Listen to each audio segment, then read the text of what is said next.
नमस्कार दोस्तों। राजस्थान की राजनीति में पंचायत और निकाय चुनाव से पहले एक ऐसा मुद्दा उभर कर सामने आया है जो सिर्फ सामाजिक नहीं बल्कि सीधा राजनीतिक समीकरण बदलने की क्षमता रखता है।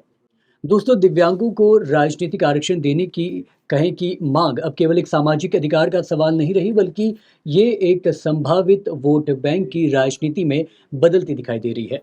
बीजेपी के वरिष्ठ नेता सतीश पूनिया और राजेंद्र राठौड़ द्वारा मुख्यमंत्री को पत्र लिखना इस बात का संकेत है कि ये मुद्दा अब राजनीतिक केंद्र में आ चुका है। करीब 15 लाख दिव्यांग जन यानी कि एक बड़ा और अब तक अपेक्षाकृत अनदेखा वोट बैंक, जिसे अगर 4% आरक्षण मिलता है तो ये स्थानीय निकायों की राजनीति में नई शक्ति बन सकता है। ये दिलचस्प बात है कि 2009, 2018 और 2021 में भी इस पर सिफारिशें हो चुकी है, लेकिन किसी भी सरकार ने इसे लागू करने का राजनीतिक जोखिम या निर्णय नहीं लिया है। अब सवाल उठता है कि क्या ये मांग वास्तव में सामाजिक न्याय की दिशा में एक कदम है, या फिर चुनाव से पहले नए वोट बैंक को साधने की रणनीति।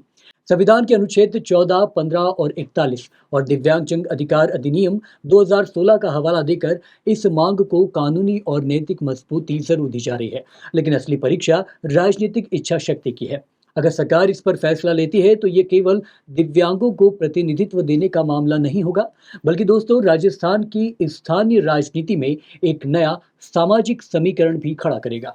और अगर फैसला कहें कि टलता है तो ये मुद्दा आने वाले चुनावों में एक बड़ा राजनीतिक हथियार बन सकता है। यानी साफ है कि दिव्यांग आरक्षण की ये मांग अब सिर्फ अधिकार की लड़ाई नहीं, बल्कि राजस्थान की राजनीति में एक नया अध्याय लिखने की पूरी तैयारी है। बहुत बहुत शुक्रिया।